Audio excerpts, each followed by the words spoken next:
Bonjour, bonjour tout le monde, j'espère que vous allez tous et toutes bien. Alors je reviens aujourd'hui pour vous montrer mon nouveau joujou.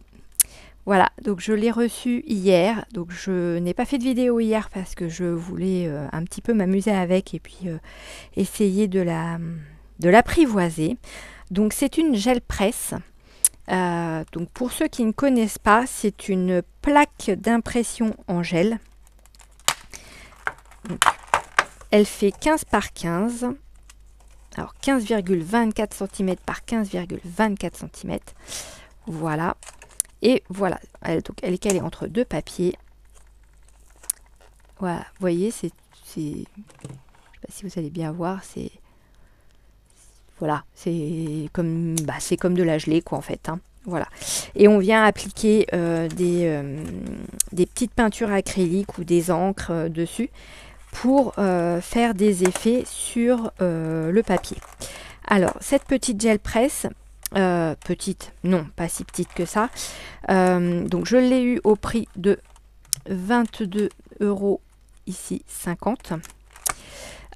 Plus 4,30 € d'envoi de frais, de frais de port, pardon, en mondial relais. Et je l'ai eu grâce à Letty avec sa chaîne Facebook Les Ventes de Letty. Donc n'hésitez pas à aller la voir. C'est la même Letty, Letty 17 sur YouTube et Caméléon Scrap aussi sur Facebook. N'hésitez pas à aller voir sa chaîne Facebook, donc Les Ventes de Letty, si toutefois vous avez besoin de matériel, puisque elle vend beaucoup de choses, des choses sympas et à des prix complètement abordables. Donc voilà, donc j'ai eu cette petite, cette jelly plate, cette gel presse, voilà. En tout et pour tout pour 28,80 €. Voilà. Et donc j'ai fait quelques petits tests. Donc je vais vous montrer rapidement ce que j'ai fait. On fera de la patouille ensemble, un de ces quatre, hein, promis.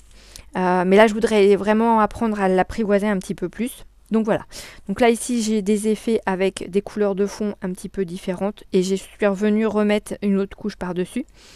Vous allez peut-être voir, je sais pas, avec la lumière, que ça brille, puisque j'ai utilisé des petites peintures que j'avais déjà utilisées avec vous, il me semble, pour faire des créas.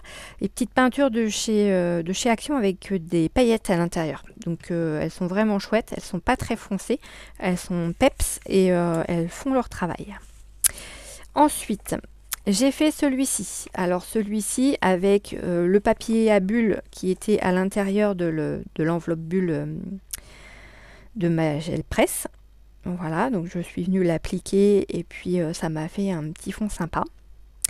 Et pour faire celui-ci, j'ai utilisé de la peinture acrylique de chez Action, la numéro 33, et c'est la couleur pétrole. Donc je ne sais pas s'ils la font encore chez Action, parce que ça fait un petit moment que je l'ai.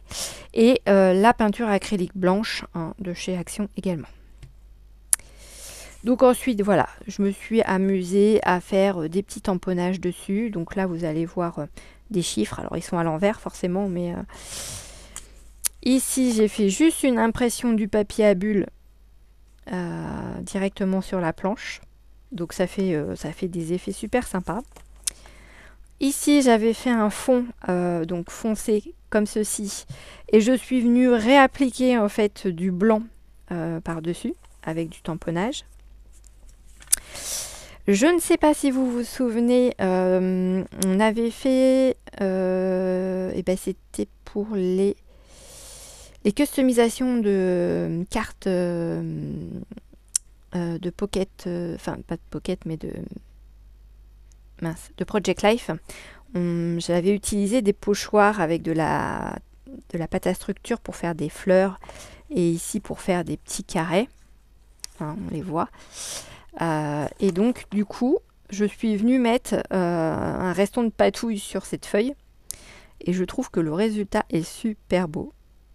Donc voilà, je ne sais pas encore vraiment ce que je vais faire avec, mais ça sera sûrement dans une créa ou dans mon art journal. Ici, pareil, donc là j'ai pris des tampons, alors je les ai pas nettoyés, honte à moi, des petits tampons comme ça. C'est du Dutch Doobadoo. Je ne sais pas si Letty vend des petites choses comme ça, il me semble. C'est pareil hein, pour les pour les chiffres, c'est aussi du Dutch Doobadoo. Et j'ai celle-ci avec des petits points. Donc, vous voyez, c'est de la mousse assez épaisse. Mais pour faire les empreintes, c'est super génial. Excusez-moi, je vous ai fait tomber tout sous le nez. Ensuite, eh bien, j'ai ces deux-là. Donc là, c'était vraiment du reste de patouille, de la récupération d'encre au maximum. Donc c'est pareil, ça servira dans des petites créas. Après, j'ai voulu essayer de faire un peu de vintage. Donc là, je suis partie sur ces petits flacons qu'on trouvait pendant un moment chez Nose. J'ai plus de prix, mais bon, c'était pas très cher, hein, bien sûr.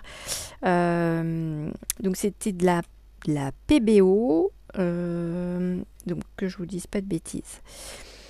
C'est de l'encre acrylique, enfin, c'est comme ça qu'ils l'appellent, effet velours permanent. Et c'était le numéro 15, couleur café. Voilà. Si jamais ça vous dit. Donc c'est avec un embout pipette. Donc ça c'est génial parce que du coup ça fait un petit compte-gouttes quoi. Donc c'est bien pratique. Donc voilà. Donc je me suis amusée à faire mon petit fond et toujours avec ma peinture pétrole et ce petit tampon là.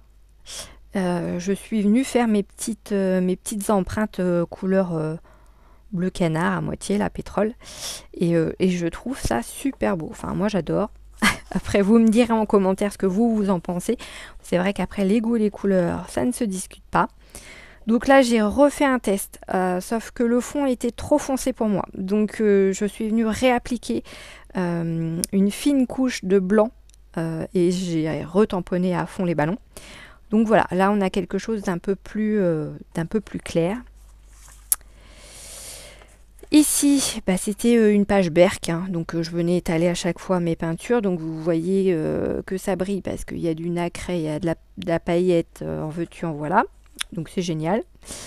Et puis ici c'est pareil. Donc là c'était un des premiers tests où là on voit vraiment bien le bleu pétrole. Voilà, donc voilà les petits essais que j'ai fait avec. J'en ai profité pour continuer un petit peu les customisations de mes cartes de Project Life. Donc, vous en avez vu deux passer en short avec des petites taches comme ceci. Donc là, j'ai mis, pareil, j'ai dilué un petit peu de cet acrylique là et je suis venue la faire glisser un petit peu partout sur ma carte, donc ça fait un petit peu des effets taches quoi, hein. Ici je l'ai un peu moins dilué on va dire, et c'est pareil, j'ai fait aussi un petit peu couler partout. Et ces deux-là, c'est du restant de peinture, donc de la gel presse. J'avais mis un petit peu d'eau pour nettoyer ma plaque. Et je me suis dit, tiens, je vais essayer de récupérer un petit peu de peinture pour justement continuer un petit peu la customisation de mes cartes. Donc petit à petit, je les fais avancer comme ça, selon ce que j'ai sous la main. Et vous allez bientôt en voir deux autres du coup dans mon petit livret. Celle-ci, c'est pareil, je suis venue carrément faire des petites taches avec un pinceau et j'avais bien dilué avec de l'eau pour que ça soit plus fluide. Et celle-ci, je suis venue aussi tapoter un petit peu ma peinture marron. Voilà. Voilà. Je vous avais parlé également donc d'un prochain tuto avec, pour faire une petite présentation d'un support AT ou porte-nom ou support AT et chocolat, on en reparlera. Il faudra vous munir pour ce tuto d'une feuille 21-29-7. Voilà. Et je vous en dirai plus lorsqu'on fera ce tuto. Eh bien, moi, je vous laisse sur ces bonnes paroles. Je vous souhaite à tous une excellente journée ou une excellente soirée selon l'heure à laquelle vous visionnerez cette vidéo. Et je vous dis à bientôt. Gros bisous.